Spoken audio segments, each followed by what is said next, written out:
Let's just jump right into it. I'm Phil Nash with Output Sports, and I'm super excited to be introducing Bill Parisi, Andrew Mitchell. Bill Parisi, the founder of Parisi Speed School. You know the name, you know the logo. Probably doesn't need an introduction. I mean, so many gyms, so many athletes he's worked with. Andrew Mitchell coming from the Tampa Bay Rays. They can tell their story better than I can, but today they're going to be talking to us about the link between RSI and fascia, why it's important for athletic development, and most importantly, how to actually train it and improve it. I've seen the presentation. There's a lot of great stuff in here. So personally, selfishly, I'm excited to just sit back and take some notes. Slides look great here on the screen, Bill. So I'll kick it to you. I'll hide myself and get out of the way, and I will be monitoring the chat box. So if anybody has any questions, just throw them in there or the Q&A box. So Bill, take it away. Thank you, Phil. Appreciate it so much to you and Martin and the Output team. Man, we are going to go on a 55-minute roller coaster ride right now. I am so fired up to be bringing you some of this content with my colleague, associate, consulting partner, Andrew Mitchell from the Tampa Bay Rays, and a cutting-edge sports performance coach that I was so impressed with when I met him at the NSCA conference a number of years ago. I engaged him to get involved with the Parisi Speed School. He's going to be bringing part of this presentation to you here today. Let me go over the objectives for everyone. We're going to give you a little bit of the Parisi story, the background. We're going to give you an opportunity to understand the origin of and the scientific foundation of the Reactive Strength Index, its creators and its purpose, RSI, how it's calculated, measured. We're going to discuss what I believe is a key component to RSI, biotensegrity. And we're going to go deep into the history of biotensegrity and unpack that so we can not only understand it, but take it to the next level in our training and use it. We're going to use a performance case study of two world-class high jumpers to exemplify what I'm talking about in terms of biotensegrity. We're going to talk a little bit more about the different types of fascia, how fascia remodels, the neurology, and my good friend and colleague, Dr. Stuart McGill, Dr. Ken Clark, Dr. Peter Wayan. Some of these names you might know. We're going to link a bunch of studies together to create this hypothesis that I've come up with that I believe is a driver to RSI, and how do we apply RSI and how do we use it at the Parisi Speed School. To get started, a little quick story about myself. I was an undersized high school football player. Coach said go out for track to get faster. I was slow. I played offensive line and linebacker. That was my senior year. I had a pick six in that game. And then my senior year, I was really good at the javelin, top 10 javelin thrower in 1985. I got invited to a national meet, junior Olympic meet at Elmhurst, Illinois in Chicago. First time I was on an airplane. Top two place finishers make the junior Olympic team. And I was in second place with one thrower and one throw left. Man, I was so excited to get that USA uniform, that red, white, and blue uniform. I got beat on the last throw, the last thrower of the meet by 2 inches.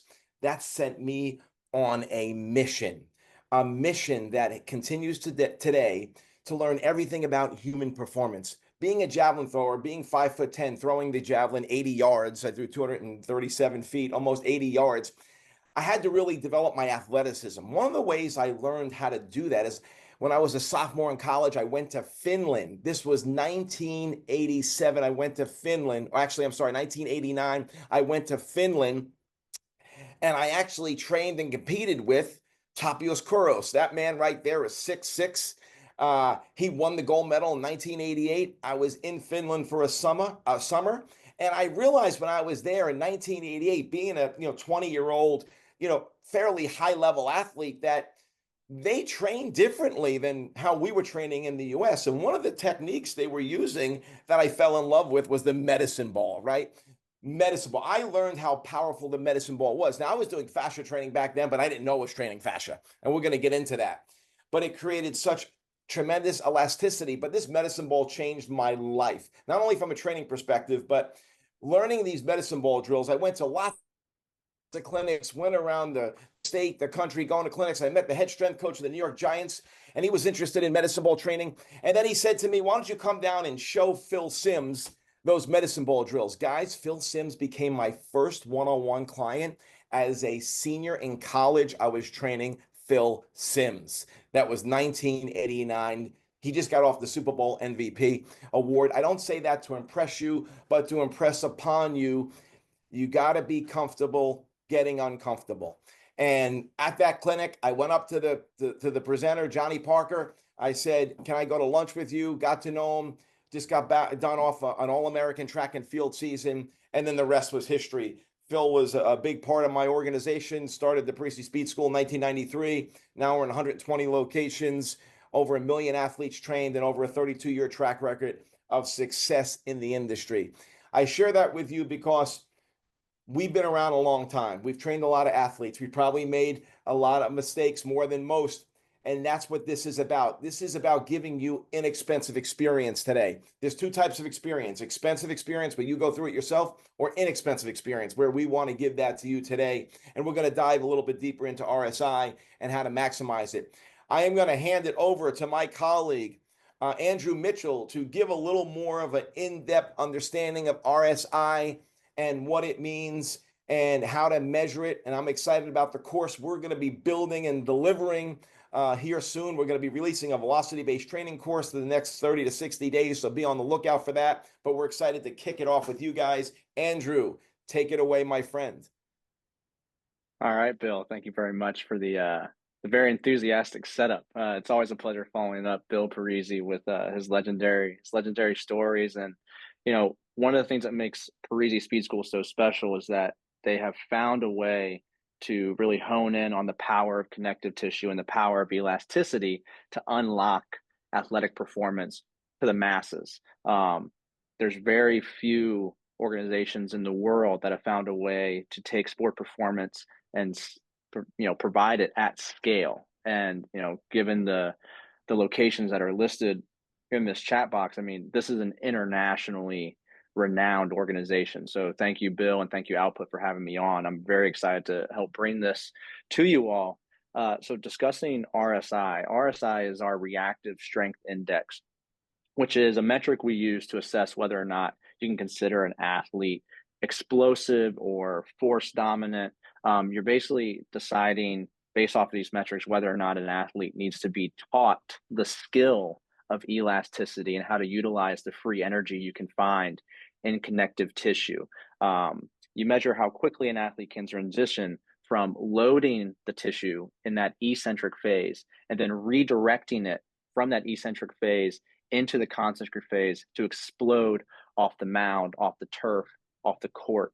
And it allows you to quantify their ability to utilize the naturally occurring stretch shortening cycle found in tissue. RSI was developed in the Australian Institute of Sport, AIS.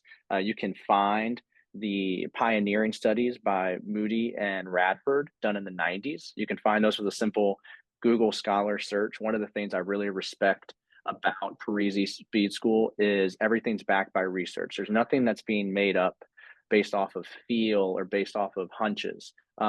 Everything's being determined off of what's been proven to work and what's been proven to unlock these athletes. How RSI works, so it's a ratio, it's an index, that's what index means. It's an index of jump height and ground contact time. So how much air the athlete gets when they jump, and then how quickly they're able to get off the ground to accomplish that output. You're typically going to see it measured in a drop jump protocol, which we're going to look into shortly. You can also see it in a normal counter movement jump protocol, which we'll discuss briefly. And you'll primarily get the most data out of it when you're utilizing force plates or contact mats. So looking into our drop jump test protocol, based on the athlete's height and experience level, you're looking at anywhere from a 20 to 60 centimeter box that the athlete's going to stand on. And they're going to take one step off of the box, and you're cueing them that as soon as they hit the ground, they are redirecting their force vertically as fast and as explosively as they can. And what you're getting out of that through the use of the output IMU or the contact mat you're on, you're getting their jump height and their ground contact time. Here's a video demonstrating this athlete utilizing the output sensor. You can see it on their Their right, our left. You can see it on their shoe there. You're doing 2 to 3 drop jumps across a range of drop heights. You'll find that some athletes are able to only really access that stretch shortening cycle at those greater heights, which is a good note to take to kind of understand what their skill level might be. You take the RSI for each recorded jump height, and then the optimal jump height, fun fact, typically coincides with the greatest RSI score. So when the athlete feels the most explosive and looks the most explosive, it actually is likely their most explosive output.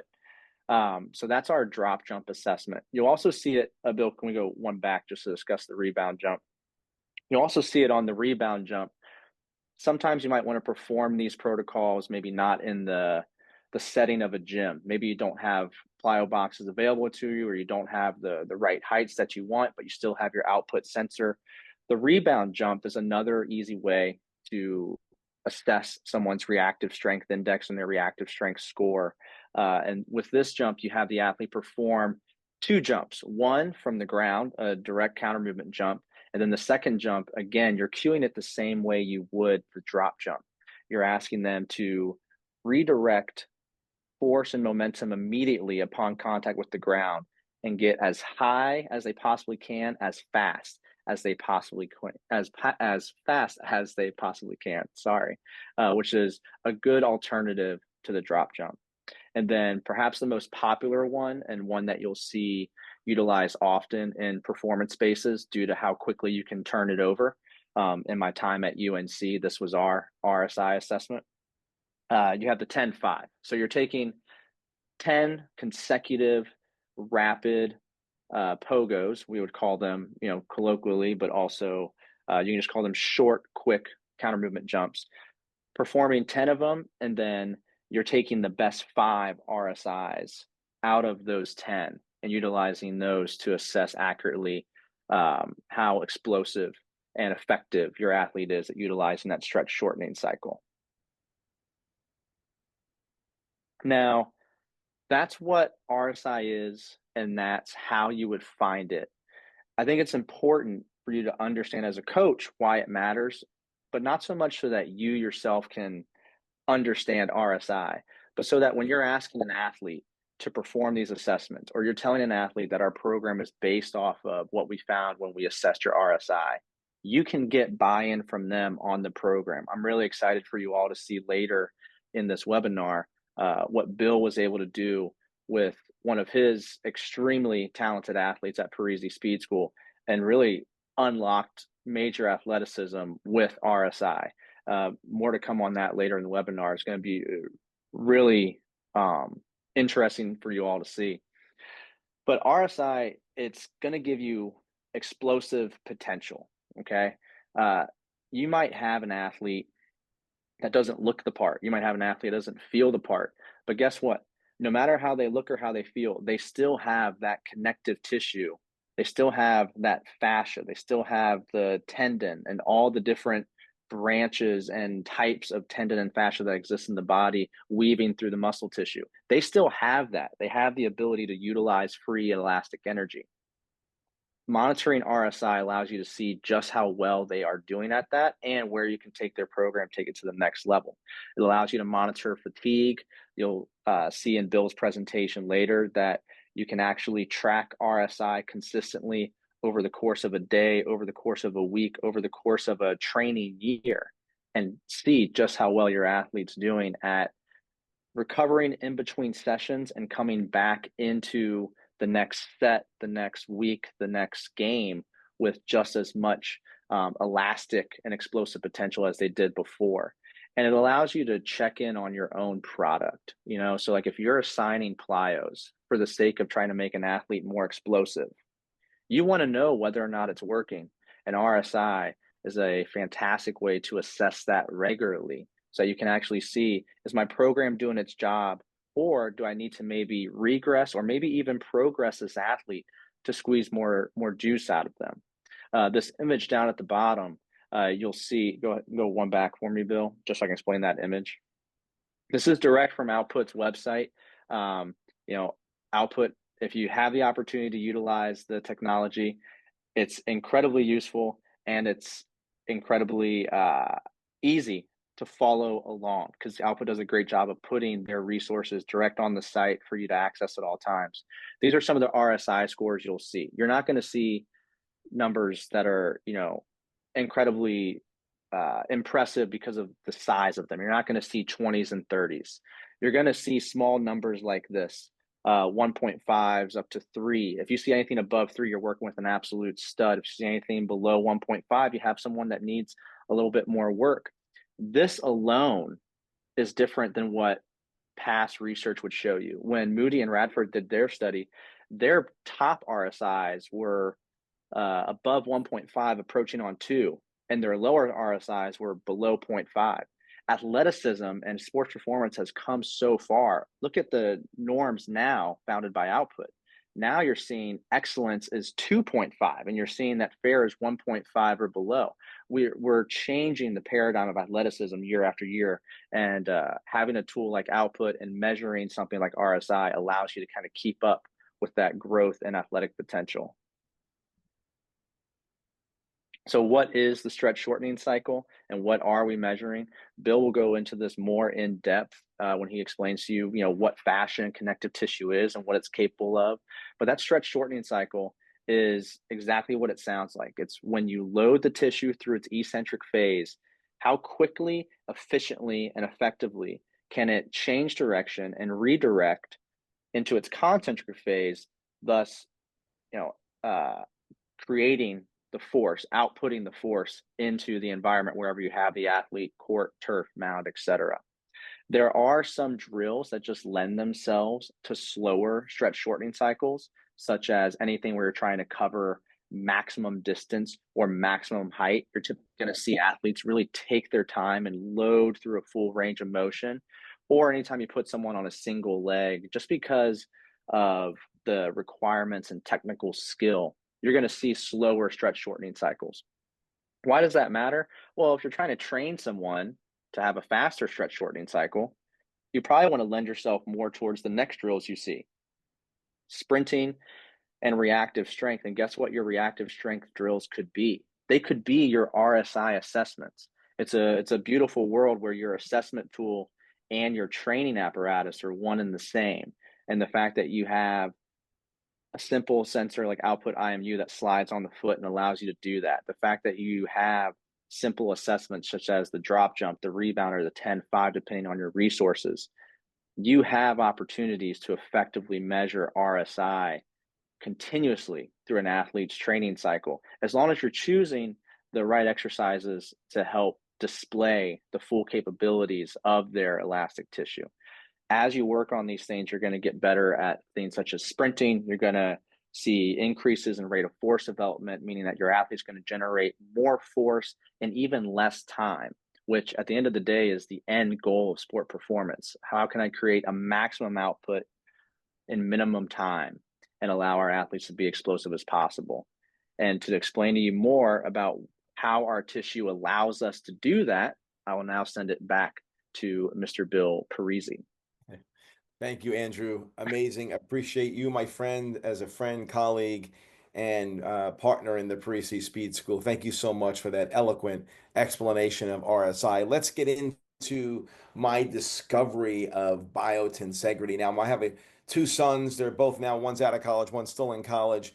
My older son, Will, he's in that picture. Try to pick him out of all those kids. He started playing competitive basketball when he was in 8th grade. He made a Nike EYBL team. And if you're not a basketball guy, these special AAU tournaments that are EYBL or some of the Under Armour invite only, they have tremendously high-level athletes in these events. I didn't know that. I wasn't a basketball guy. I wasn't a basketball follower. But then I went to some of these tournaments, 30 courts inside a convention center, and the level of athleticism that I witnessed by these 14-year-old, 15-year-old kids was amazing. I was blown away. And what I realized was not a lot of these kids are carrying around a lot of muscle tissue, but they are playing above the rim. And I'm like, how are they generating such athleticism? I don't see a lot of muscle.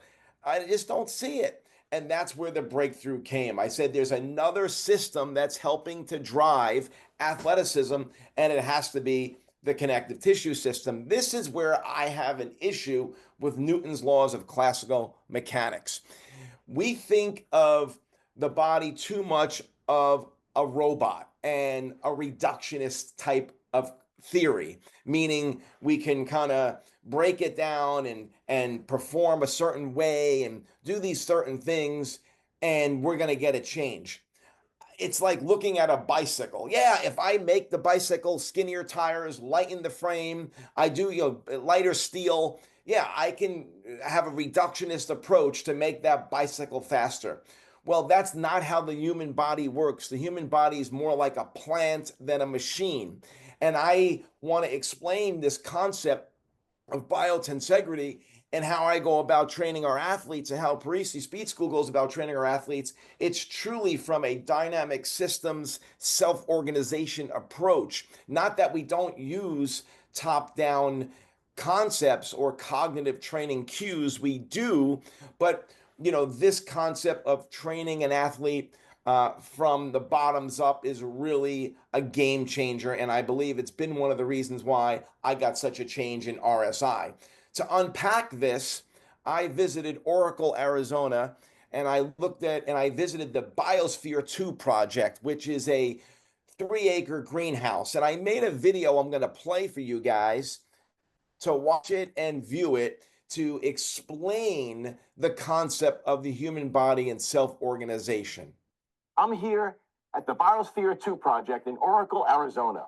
This project is a 3-acre greenhouse that was started in 1987 and opened in 1991 to perform a 2-year experiment to study different ecosystems. We're going to tie back how the human body can learn from this experiment. This place got started in 1987 and took 4 years to build. This is literally 3 acres of a greenhouse. This place has an ocean, a forest, a desert, marsh. It has everything you would imagine in outdoors, in our environment. What's interesting, and one of the reasons what drew me here was the concept of what happened when they grew trees in this biosphere project. Once they reached a certain height, some of the trees would tip over because they didn't develop enough stress wood and the root systems underneath the ground. And that's because there was no wind when they built this place. Now, as you can see, they actually pumped in some artificial wind. It's amazing when we think about nature and what nature does with providing different stresses to create resiliency. And that maps us back to fascia. That unpredictable stress creates incredible strength and resiliency for the trees. The lesson is the body is more like a plant and not like a machine. We need unpredictable stressors on our body to build resiliency. That is the key, training and developing the fascia system. So let's dive into biotensegrity. Buckminster Fuller came up with this concept many, many years ago, architect, engineer, and developed this concept of biotensegrity. And the concept is, if you could see me, I have this tensegrity object in my hand here. And what's interesting about this object is, I'm going to stop sharing for a second. What's interesting about this object is that it's a combination of compression and tension. So the compression are the wooden struts, the tension are the elastic components. This is a very energy efficient structure that provides stability and flexibility. So think about that. It's kind of a, it doesn't really kind of go together, right? You think of that concept of stability and flexibility, but it's very energy efficient because it has pulling and pushing forces. And as we look at this type of structure, it not only provides the body with stability, but that mobility. So it's something that we really need to understand as we go down this pathway of educating everyone on biotensegrity. Now, let's go back to the 1970s when Dr. Stephen Levin, a spine surgeon, was in the Natural Museum of History in Washington, D.C., and he was looking at this dinosaur. And being a spine surgeon, he did the math and he looked at the weight of the head and and the cervical spine and the spine and the tail. And he did the math of the muscle, and it didn't add up. Meaning that the dinosaur didn't have enough muscle to support its head. So think about building a block column, cinder block column on an angle, right? You can't create a strong enough mortar to hold the block together unless you reinforce it with steel, so it won't tip over. Well, that's what he couldn't figure out. How did this dinosaur support its head and neck without enough muscle tissue on it? He walked outside, he saw this tensegrity object, and boom, Dr. Stephen Levin coined the term biotensegrity. And this is how the body works, and we need to think of this more in training. Tom Myers gives a great explanation. Another colleague of mine, the godfather and founder of fascia in terms of fascia education, with his great book, Anatomy Trains. Let's hear from Tom for 30 seconds. Oh, there's a skeletal frame inside me, and the individual muscles move that around like the wires on a crane move a crane around. It's not true. Your bones are floating inside your connective tissue. If I could go boom and disappear all the soft tissue on your body, your bones would clatter to the floor.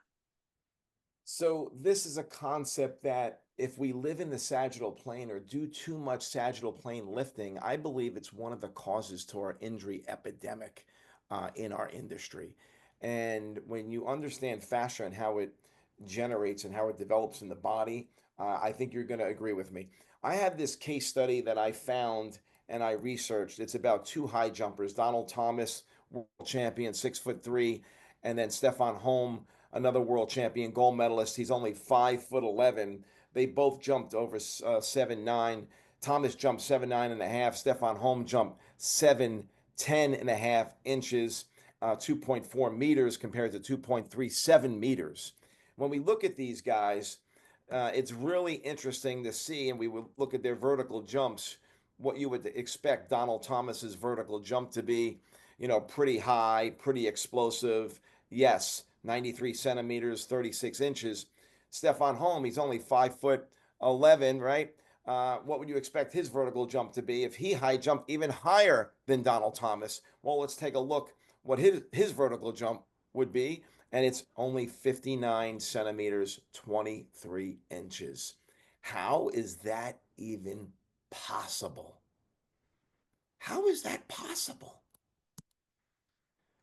Do you know how high 7'10.5"? Do you know how high that jump really is?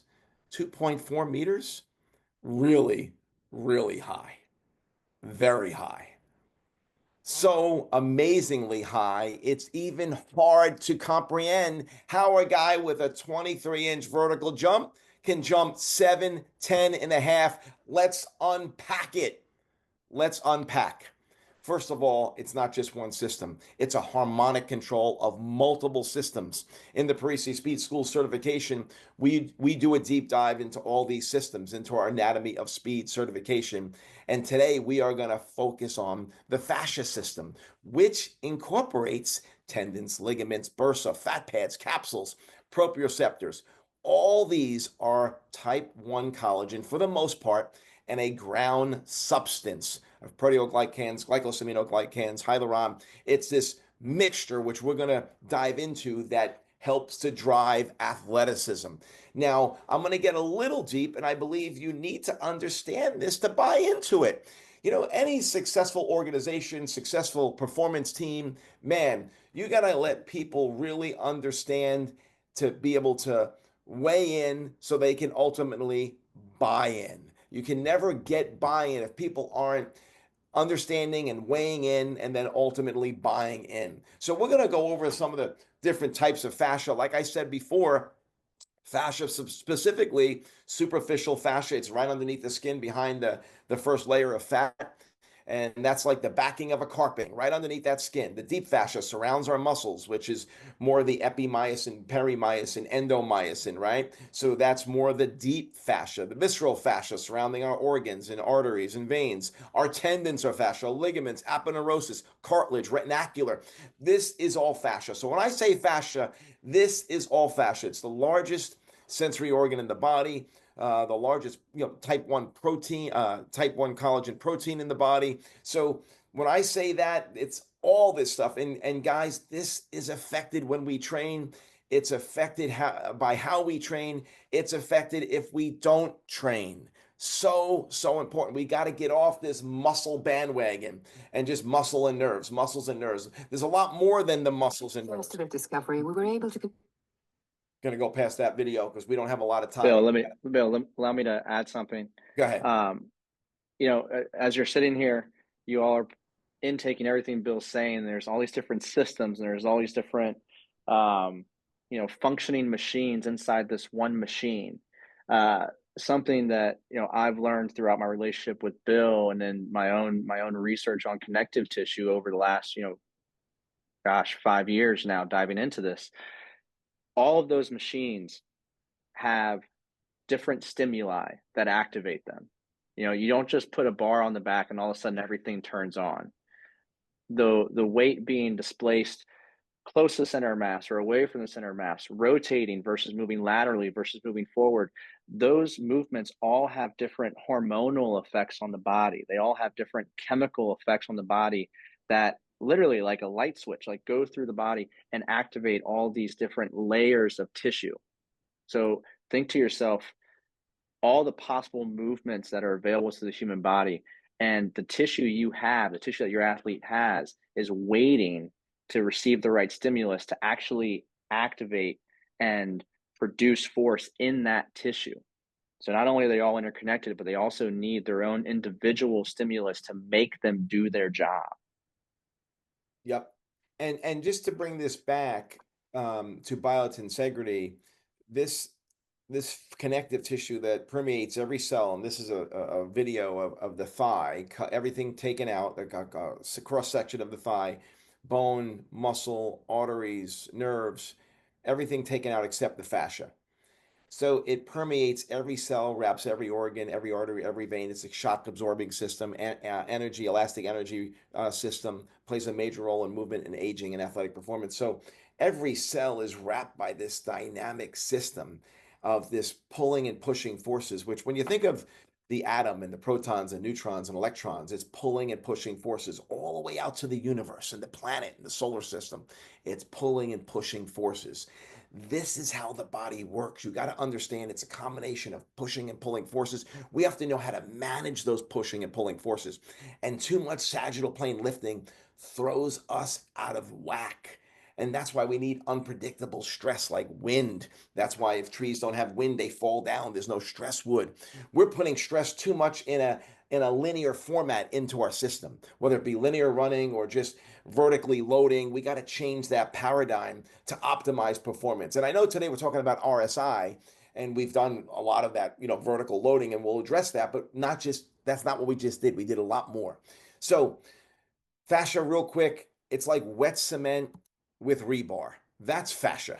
That's how, and it surrounds every cell. So if you can see me here, fascia is like this. It's like this saran wrapping around every cell. It looks a lot like saran wrapping, and certain elements like the perimyosin or the endomyosin elements, or even the epi, is not maybe that strong, right? And it can get injured. It's easy to break apart. But I want you to understand the tendon, and this is cellophane just wrapped around over and over again. The tendons are a lot stronger. It's the same type 1 collagen.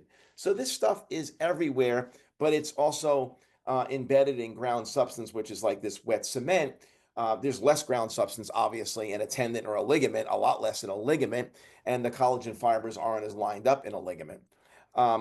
So there's this ground substance, obviously, which is a non-Newtonian fluid. This is very important in terms of reaction or ground reaction force and RSI. Understanding this non-Newtonian fluid that's, this ground substance everywhere in our body, and it reacts to force and speed. So what is a non-Newtonian fluid? We made this video to explain it. A good example of a non-Newtonian fluid is a substance called oobleck. Oobleck can be made in your kitchen by mixing 2 parts cornstarch with 1 part water. If you drag your hand slowly through oobleck, it feels like thick gravy. But if you drop a watermelon from the roof of your garage onto oobleck, it will explode on the surface as if it were hitting a concrete driveway. This happens because the grains of cornstarch suspended in the water link up and solidify when they are smashed together rapidly. A high-velocity impact traps the water molecules between these grains of cornstarch and temporarily transforms them into a stiff, sheet-like surface by prompting them to link up. But slow, steady movement allows these water molecules to move and respond as a thick, viscous, gravy-like fluid or quicksand. Basically, a non-Newtonian fluid behaves based on the velocity of the movement or force it encounters. So really important to understand that about the ground substance. Again, fascia is like wet cement with rebar. The rebar is rubber rebar. The rebar is the collagen network. That's an area that's going to obviously be really important. And we know now viscosity, as it increases, right, it becomes stiffer. As it decreases, it becomes, less viscous. It becomes more like gravy, right? I like to talk to my athletes about their fascia viscosity, right? When you're ready to perform, it's got to be like hot syrup. And an old person that can't move well and's in pain, they're stiff, their fascia is like chunky, very cold peanut butter, right? And there's a lot of different viscosities, from hot syrup to room temperature syrup to cold syrup to creamy peanut butter to chunky peanut butter to cold, chunky peanut butter, right? So understanding those viscosities and how they change. Elasticity, right? So fascia has different elasticities. So if I'm here and I have this kettlebell and I do a lateral forward raise with this kettlebell, I'm using a lot of muscle power to do that up and down, performing a lot of work to move that kettlebell up and down. But if I bring an elastic, free energy system to it, now I can move and perform work with just an isometric contraction with a lot less effort. So understanding fascia plays a huge role, connective tissue, not just the tendons, but all the connective tissue in the system, because the body is this biotensegrity structure that not just the Achilles tendon helps us create spring, but it's the entire spring system of the human organism. And if we train the system as a spring system, we're going to get more out of it, and we're going to be more injury resilient. And then there's an element of plasticity. I call it the tale of three cities when we talk about fascia. So fascia can actually change its form and become hard. So this right here is kind of like a ground substance, fascia. And if I squeeze it together and I punch it, this could become hard like a ball, right? It can be a hard ball, or I can change it and modify the plasticity of this ground substance with collagen, which looks something like this. Healthy collagen is like this 55-degree angle lattice. And this lattice 55-degree angle is embedded inside the ground substance. So just understanding this tissue and how it works and how it remodels is really, really important. We've got these things called fibroblast cells that crawl around our body like spiders, like little slugs. And they actually lay down collagen based on load, impact, pressure, and stress, and also based on inactivity, these fibroblast cells. And that's why we get people up right away after surgery. We know today now, because these fibroblast cells are matting the body down and creating cement that's hardening and not allowing athlete to have athleticism. Well, we have to trigger these fibroblast cells to do what we need them to do through mechanical transduction, to apply the right amount of load and impact in the right angles in the certain way. So this organized collagen is to the right, healthy collagen is to the left, and that healthy collagen has a 55-degree lattice angle that provides free energy to our system, not just through the Achilles tendon, but throughout the entire system if we train a certain way. And this is my hypothesis, and I'm going to give you these strategies on how to train. And it's the difference between farm boy strength and weight room strength is the easiest way I can explain it. The difference between a farm boy and a weight room kid. Who would you pick to win a wrestling match if they were the same weight and have the same technical aptitude? What did the farm boy do? What does he do different? Well, he does chores. We'll talk about that. Responsive remodeling. My colleague Robert Schleip, who's a top German researcher, did an ultrasound on Thomas Roller's right pec. Thomas Roller is the javelin thrower to the left there. Chapman, a baseball pitcher for the New York Yankees, to the right, throws over 100 miles an hour. He did an ultrasound on Thomas Roller's right pec, and he found a 4-millimeter aponeurosis going across his right pec, like this upper body Achilles tendon. His left pec had a 0.5 millimeter. So if you were to see me here, basically what Thomas Roller created, being a world-class javelin thrower, he created this Achilles tendon, this elastic free energy sling system this additional fascia sling across his right pec, spiraling down his core and allowing him to, throw a javelin, 90 plus meters. So really, really important that this is an adaptive system. That's the point I want you to take away.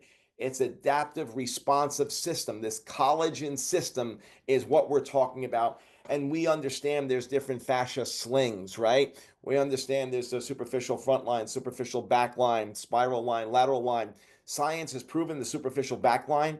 The other lines are still in research and being discovered and dialing. But Tom Myers has done over 100 fresh cadaver dissections, and he's actually pieced together these fascia slings with real human tissue. Amazing work what Tom Myers has done. I'm a big fan of Tom. If you're interested in dissection courses, he has them, and I can't speak highly enough about those. So let's move on to fascia and neurology, because this is where it's going to get fun in RSI. Fascia is the largest sensory organ in the body, the largest proprioceptive organ in the body, now up to 8 times more the proprioceptors than muscle. That is a huge, huge, important takeaway. Our first study, Peter Wayan, 2000, the year is 2000, $250,000 treadmill measuring ground reaction force on each foot strike of world-class sprinters when they're running at top speeds, at high speeds. And he noticed during this study that world-class sprinters were generating up to 5 times their body weight in force, and they were doing it pretty quickly compared to the lower level sprinters, sub-world class. So he kind of identified that speed and power really comes down to ground reaction force. How much ground reaction force can we create based on our body weight, known as mass specific force? That study came out, and the entire US went on an arms race of weight rooms, squat racks, and benches, and just all about getting strong, strong, strong, strong. It just became overdone. And I believe it's overdone. But that study kind of helped, get that out there, which is not a bad thing. I mean, the study was important, but there's more to be said, right? That was 2000. Then Stuart McGill came out with a study in 2010 looking at world-class MMA fighters. And when he looked at world-class MMA fighters, he looked at the EMG of muscle activation around the hip and core. And he identified when the athletes started a roundhouse kick, when they initiated the kick, you can see muscles activated, like the QL and certain the erectors, core stabilizers activated. As the leg was in the air, right here, those muscles actually relaxed a little bit. Like things actually relaxed to allow limb velocity to increase, to not hold it back. And then when the foot struck the bag, everything co-contracted. So it's this concept of contraction followed by relaxation followed by massive co-contractions. And it's really understanding the ability to relax. And this is what I want to try to get through in terms of not only RSI, but all athletic skill. So let's hear it directly from Dr. Stuart McGill and his study in his lab and talking about muscle pulsing. So what we're doing today is measuring the joint loads in some fantastic MMA fighters. We're measuring the way that they fire their muscles. What we found in some of the greatest athletes, and these are athletes from all sorts of power, strength, and speed sports, is not only are they strong, but they contract muscle with great velocity. They also relax with terrific speed, rate of relaxation as well. As you can imagine, to get a very fast punch or a kick, you might start the whole power generation in the hips. And then as the hip muscles explode, the core becomes very stiff to transmit that force through to the upper body. So it's the creation of an initial pulse with this stiffness contraction that I'm talking about. And then they have to relax as the foot in a kick or the hand in a punch increases velocity until the strike occurs. And then in order to take out any energy leaks, it's a second contraction of stiffness. The great ones have this ability to initiate with this very fast muscle contraction, then a very rapid muscle relaxation to gain speed, and then a second tremendous pulse of muscle. So how do we attain this level of athleticism? What are we trying to accomplish? Well, it's called mechanical composite. What's a mechanical composite? Well, this piece of wood demonstrates a 1/4 inch piece of pine wood, and the grain is running laterally, parallel, right? If I was to hold that wood up to someone and I asked them to break it, and it was only a 1/4 inch, and they punched it, and I gave them a little help, they could probably break it if it was, halfway, a strong individual. But if I took that same piece of wood and I sliced it into veneers like potato chips, and then I glued it back together, but I had the grains crossing one another, that's called plywood. That's called a mechanical composite. And that's what happens when we co-contract and create this pulsing stiffness. That's exactly, and that's delivered through the fascia. So we have these layers of abdominal muscles, our rectus, our internal, external obliques. We have these 4 abdominal muscles that are layered. Well, that core has to pulse its stiffness to create this strong foundation to be able to let the tendons absorb and release energy from ground reaction forces. So it's neurology and fascia is a big driver, and muscle plays more of a role in isometric contraction, which we're going to dive deeper into right now. Now, a subsequent study, 2014, Dr. Ken Clark, Peter Way, and SMU University. They do a study again with world-class sprinters, sub-elite world-class, and athlete non-world-class sprinters. And they look at the force signature of the ground reaction forces.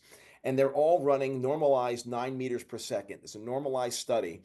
And this tells so much because you look at the elite sprinters, they're running the same speed as the sub-elite and the non-athlete sprinters, but their force signature is different.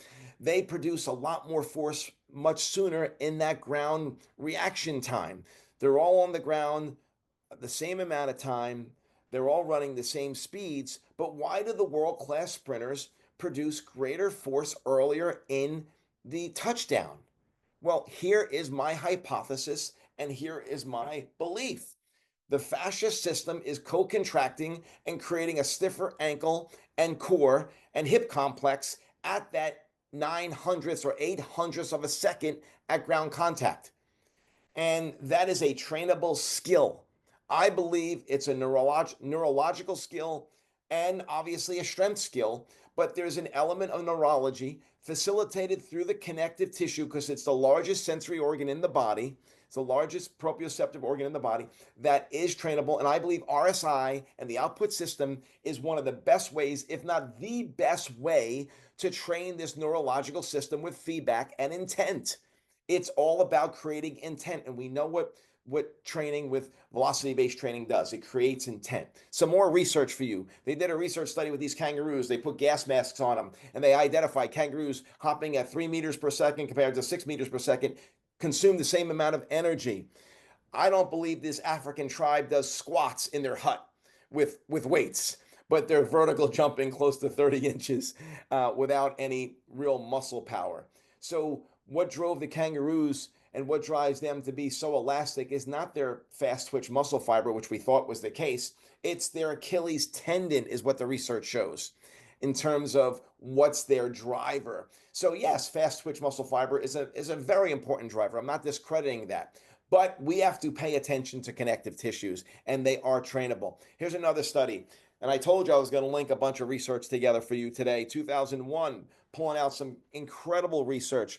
The subject, this is University of Tokyo. The subject is on its back, EMG, force plate, ultrasonogram, looking at the calf complex, the gastroc muscle, looking at muscle contraction at a concentric contraction rate, and then looking at the contraction of the muscle and the tendon at a more ballistic jumping rate, a dynamic rate. And here's what they found.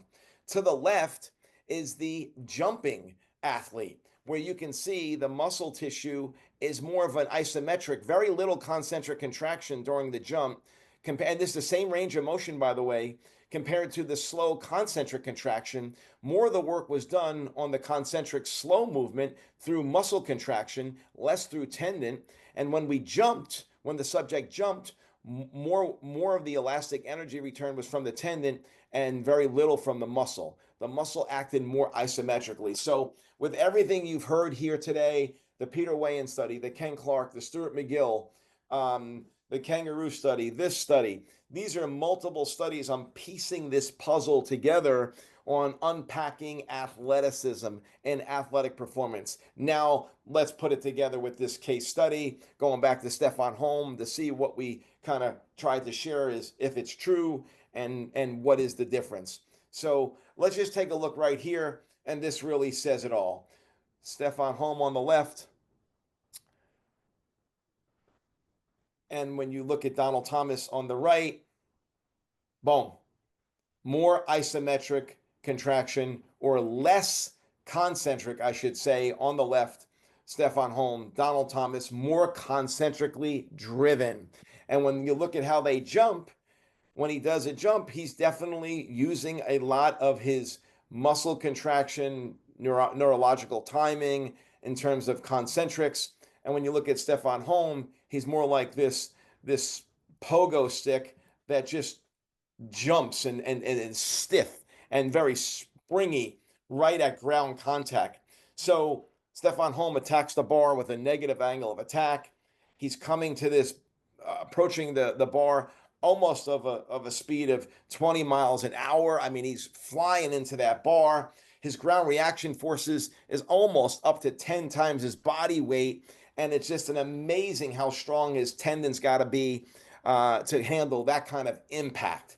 So this athlete is a connective tissue driven athlete, and the amount of forces going through his body without strong tendons and ligaments, man, that ankle just crumbles, right? So it's not muscle that's driving this athlete, right? It's his connective tissue, his neurology, but also muscle acting more isometrically. That is the takeaway.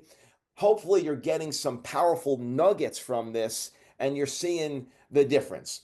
So Stefan Holm did a lot of different types of training in his methodologies. I know we're running out of time. I want to get into some practical application now and explosiveness and kind of some of the breakthroughs we've had.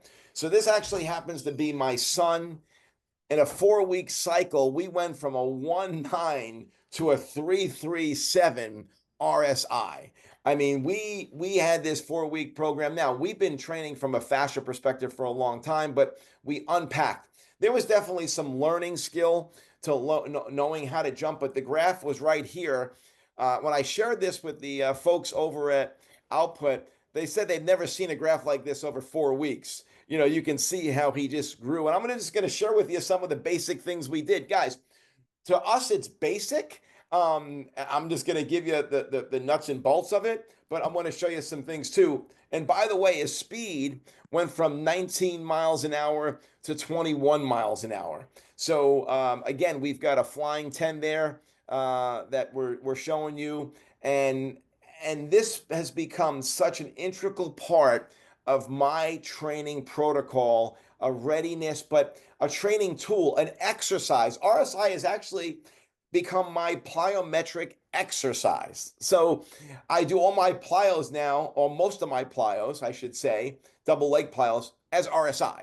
And that's one of the biggest breakthroughs I want you to take away. Now, we've done traditional, this is part of the program. I'm going to lay it out for you. You know, we use some post-activation, obviously performance enhancement training, but we did this and we measured every single jump, and we actually did these RSI testing protocols throughout the entire session. We would do 3 to 5 reps, you know, in between sets, and we would do, you know, 3 to 5 sets. So I would do upwards of, you know, 15 to 25 reps of RSI measurements. Now, here's the magic to that, guys. The magic to that plyo session is simply this, and this is why VBT is so amazing. It's one word, guys. One word, that's the magic. And that one word is intent. The power of intent is incredible. So incorporating this into the system, the way we did it, and I gave you our 4-week cycle here and what we did, and the trap bar was one of our primary core lifts, and what we did in that, we stayed right around 0.5 meters per second. We cycled it up a little faster in the last 4 weeks, and I'm just breaking out the 4-week cycle where we made these insane gains.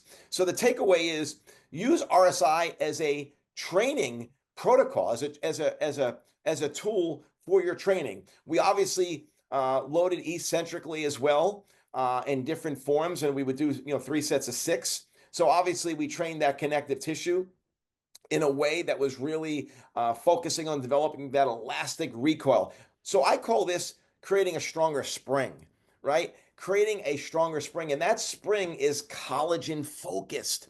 I am focusing on developing the collagen network here, absorbing those eccentric loads. So this was part of the routine as well. But let me also say, when we did our sprinting, I would also look at single leg RSI, and I would do that throughout the session. Even between some sprints, I would do that. So that's really another way to kind of look at not only readiness, but hey, are we ready for that next sprint? We would use a lot of the single leg RSI when we did our acceleration work as well.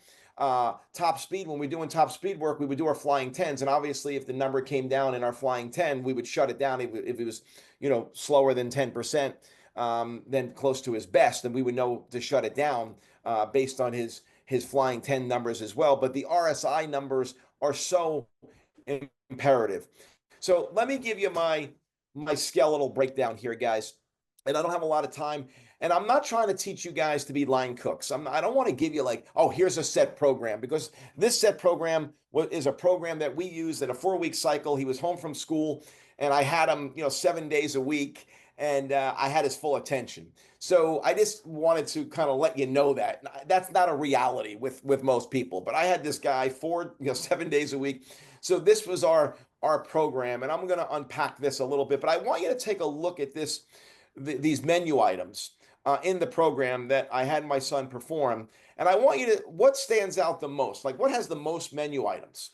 And that's the active dynamic warm-up. There's a lot of things. Now, we call it a warm-up. It's so much more than our warm-up. It's our metabolic conditioning. It's our foundation to our training. I mean, that's why our saying is our warm-up is most people's workout. We pioneered combine training in the early 2000s, from 2000 to 2010. We had more guys drafted. We put out education. We helped pioneer combine training. We had an exclusive relationship with one agency that we trained only their guys. We couldn't train anybody else's guys. And I will say this, we had unbelievable results. And a big part of it was just bringing those guys through our warm-up and teaching them the drills, teaching them how to perform the skills. We don't do combine much anymore because we're just busy doing other things. But the point is, what stands out is the warm-up, and what we do in our warm-up is so foundationally important. But we did all these things in that 4 weeks. I just didn't work on RSI. I worked on, speed, acceleration, max velocity, change of direction, agility, curvilinear running. We worked on lower body power, upper, absolute strength for upper and lower body. All these 6 menu items we focused on. And then obviously, these are the menu items we picked from for each area. And happy to share this.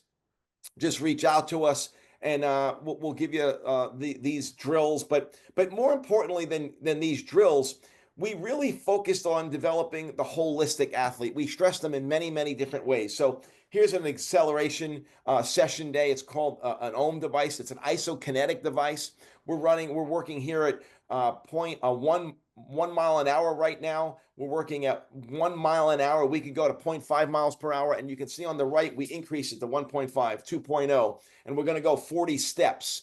So this is an acceleration day, right? But when we look at what's happening at the calf complex, that's more of a strength, athletic strength movement that is helping us in so many ways, because it's a dynamic strength movement, but there's a lot of variable resistance. I got to fire my core. I got to be strong. I got to balance. There's so many things I got to do to train the system holistically than just a sled pull. A sled pull is different. This is isokinetics. Isokinetics causes and facilitates co-contraction, which facilitates more stability, which we need, which is kind of what farm boys have. It's a neurological skill. That's why I wanted to mention the ohm and the power of the ohm device. So as we continue, we would do your traditional, uphill sprinting and obviously med ball work, and we would do different type of med ball throws for acceleration and single leg horizontal bounding. Obviously different types of acceleration type sprints. So, and then we would go into our speed training, our max velocity, and these would be our menu items that we would pull from our power phase, our plyometric phase and power phase, our agility block, our change of direction block. So we have these blocks. The point I'm making, there's lots of variety in what we do in our training. Like it's lots of variety. So when we go back and we look at our main menu, and this is our strength block, right? Our lower body strength block and what we do, and that's our menu items.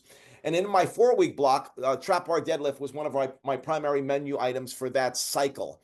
That was a primary menu item on that, with the eccentric loading, which you saw was a primary focus. But I want to go back to this concept, and again, trying to teach you guys to be chefs, not line cooks. And this is how I like to look at training. I like to look at it at these 6 menu items. And they're really, when I look at these 6 menu items, there's 15 subcategories of these items.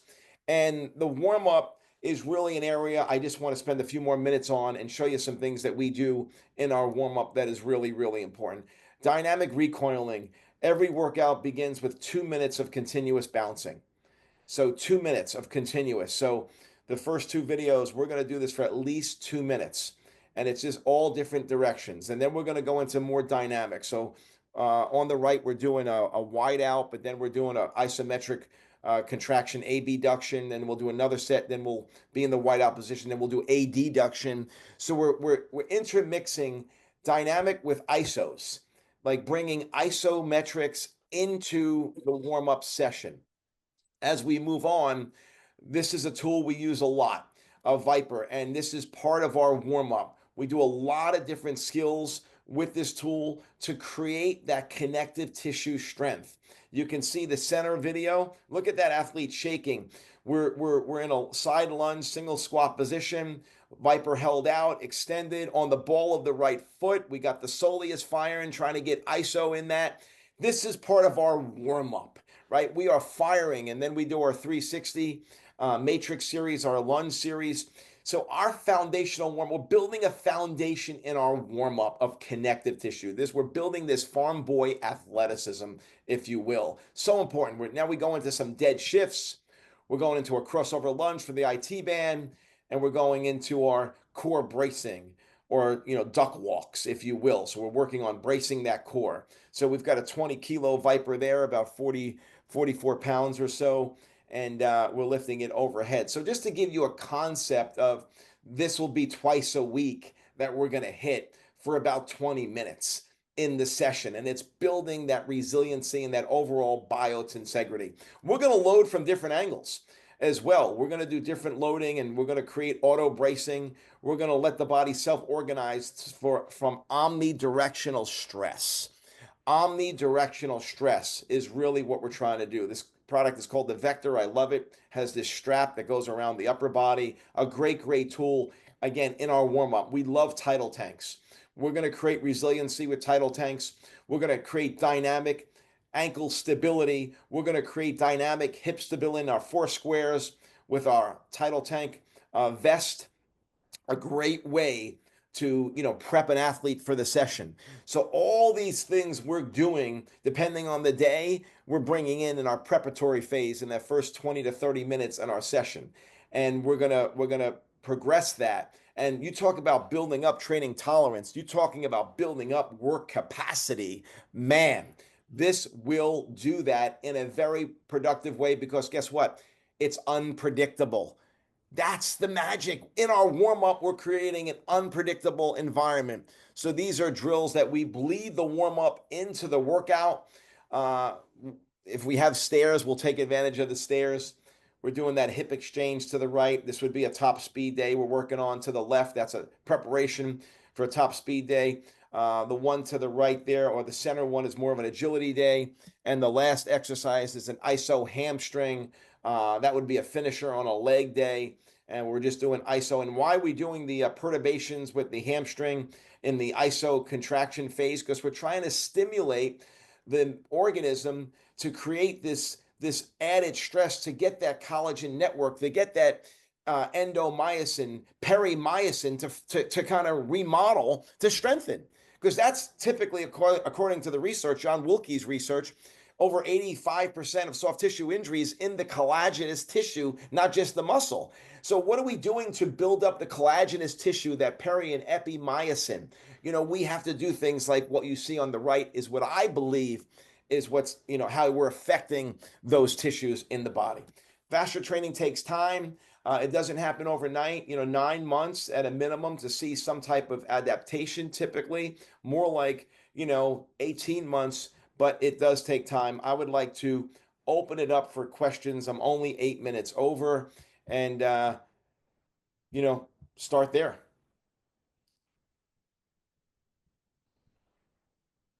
I'm back. Thank you, Bill. No, this is amazing. Absolutely amazing. A ton of great information. Yes, everyone here, if you have questions for Bill, for Andrew, throw them in the chat box. We did have one that came in at the end when you're going over the tidal tank stuff, and I'm curious to hear your answer from both of you. But what is the best way to explain using a tidal tank to an athlete? And I'm assuming from a lack of buy-in on the athlete end perspective. Oh, awesome question. I love this question. Well, one of the things I say, that I ask the athlete questions. I've learned to answer questions with questions. Are sports unpredictable? And the answer is yes. Is your injury risk high because you never know what kind of position your body's going to get in? And the answer is yes. Would it be hard to drive a car if it had 4 steering wheels? Meaning each wheel had to be managed when you were driving a car? Yes. So how do you take an unpredictable or a 4 steering wheel car and make it more manageable or more safe? You have to create the body, or you have to create a situation where the car, it becomes more stable and becomes what we call an attractor state. Well, I'm not going to say that to the athlete, but it becomes in a state where things are, the degrees of freedom are managed. So an athlete, when you're out on the field and it's unpredictable and you're cutting and you're changing direction, your risk of injury, if you don't have good motor control and stability, and if your body hasn't experienced that unpredictable pressure on you, or that divot in the ground, or that change in stability, a greater chance of injury, a greater chance of less stability. If we create artificially through this water on your back or in your hands, that's creating greater instability. So your body has to self-organize and find that stability. So we train too much in a stable environment. Like, just training with loads on our back and not creating an unpredictable, unstable environment is a risk in and of itself. So if we're always training in a stable, environment, the body's never going to be able to find a way to find these stability states, right? Where the body can find a safe place in that moment of time, in those milliseconds. Because when that water is sloshing around, man, your body has to auto-regulate. It has to self-organize to find stability. It has to contract. And that's a whole nother presentation I'd love to give on dynamic systems theory and self-organization. But to summarize my answer on that is, sports are unpredictable. The water provides an unpredictable environment so the body can find stability. Love it. Love it. Absolutely love it. Questions are rolling in. We got a bunch. Where are we going? Where are we going? Where are we going? All right, next one. If an athlete has a low RSI of 1.7, should they be doing more plyos or more strength work? I can take this one. So that's a great question. And the answer is twofold. One, there's a black and white binary answer where if you're on the low end, that means that you're not utilizing the elastic free energy inherent to connective tissue. So you should therefore train your connective tissue, which, as Bill explained through his presentation, is through speed, unpredictability, twitchiness, and like bouncing exercises. So a low RSI should train for a higher RSI by doing pulsing, excitatory exercises, plyometrics. Now, the other side of that is, as Bill also mentioned, plyometrics and sprinting have a high amount of force associated with them. So a mistake I see a lot of coaches make is that they learn incredible tools like output or RSI or just monitoring counter movement jumps, and they dive all the way in to making their athlete as fast and as explosive as possible. There still is a necessary amount of strength that you have to maintain in order to withstand the stress accumulated of that training. That's why Bill always kept in the trap bar deadlift for his son, because there is an inherent amount of strength needed to withstand those forces. So you should bias yourself with a low RSI athlete, bias them towards training primarily elastic and plyometrics, but always make sure you still touch on that necessary strength they'll need to just endure and be resilient towards the stress from the forces of that plyometric training. I hope that answered your question. Yeah. No, great answer. And I would also say, obviously, strength plays a big role, obviously, in our ability to generate force. But there's two types of strength, right? There's concentric strength, which we looked at that one Tokyo study, and there's isometric strength, where we can get that energy from our athlete. And one of the big takeaways I want people to learn from this webinar, is that I believe the output system and RSI, there's a skill acquisition to teaching your body how to co-contract and create that pulse. And there's not a better tool than this output mechanism that makes it so easy for athletes to learn this skill of muscle pulsing, with Stu McGill so well demonstrated with the greatest athletes on the planet, right? These MMA guys, their ability to create limb velocities, because that's what sports are, right? It's all about limb velocities. How fast can we move our limbs? His understanding the science, and I was so excited to unpack this with Peter Way and then McGill and all these studies, managing limb velocities, and it's understanding how to really use that and maximize that through neurology, through muscle contraction, through fascia. It's all these things. And I just think as an industry, we've overplayed the muscle concentric traditional sagittal plane lifting. Yeah, no, I love it. I love it. Great answers. Great answers. I'm curious your thoughts on this one. Tyler's asking, what are your thoughts on using strongman style training to produce an adaptation in fascia?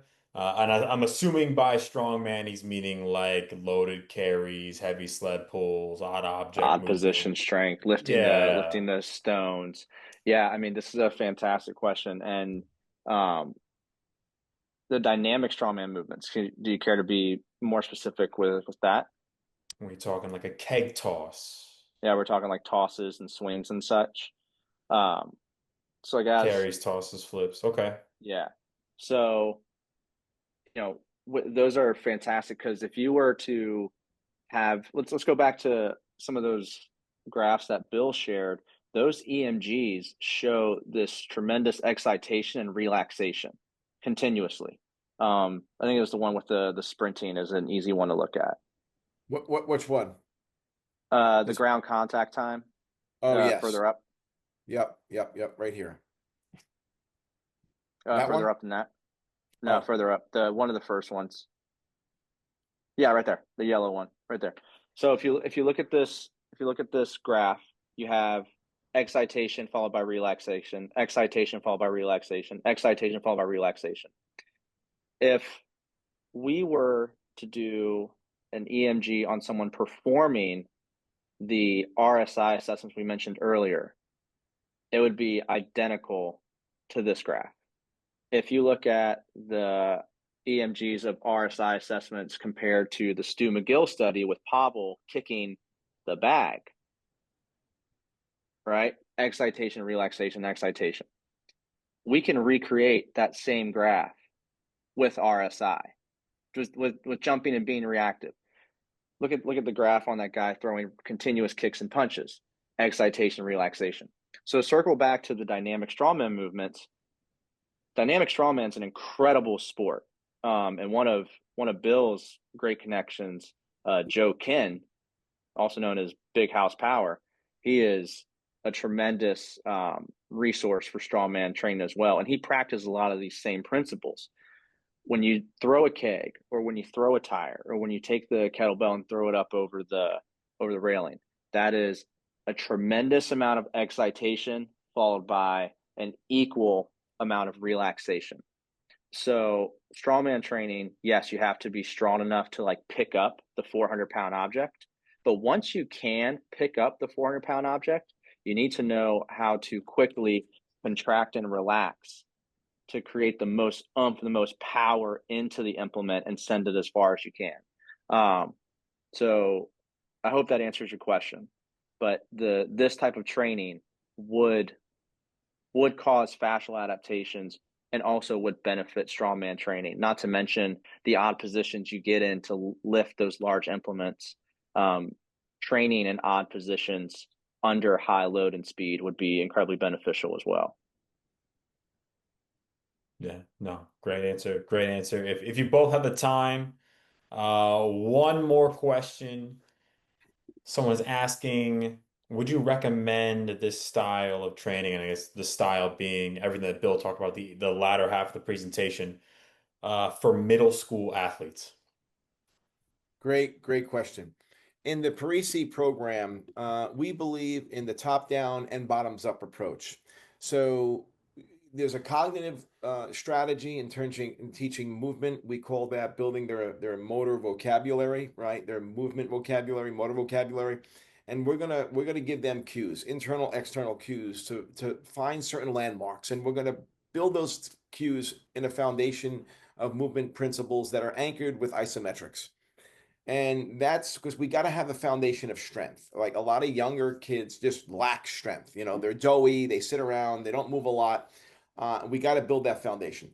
As we build that foundation, we're going to now bring in bottoms up approach. So top down, we got the little piano player in our head, giving, identifying cues, going over joint angles, and we're giving them basic landmarks they can hit that they can understand, but we slow it down.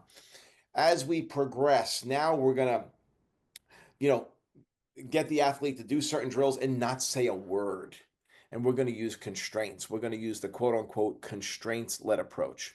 We're going to use tidal tank. We're going to use vipers. We're going to use things that we're not going to coach much technique. We're going to put the constraint on the athlete or have them hold something in a way that their body has to self-organize to find the most efficient way to hold it. So when you think of someone shoveling or baling hay, they're going to figure out how to bale hay or how to do certain things where the body's very efficient and strong. Now we're gonna make sure they're not going in a dangerous position. We're gonna coach to a point where we're gonna coach safety and posture and spine hygiene. We're gonna coach that for sure.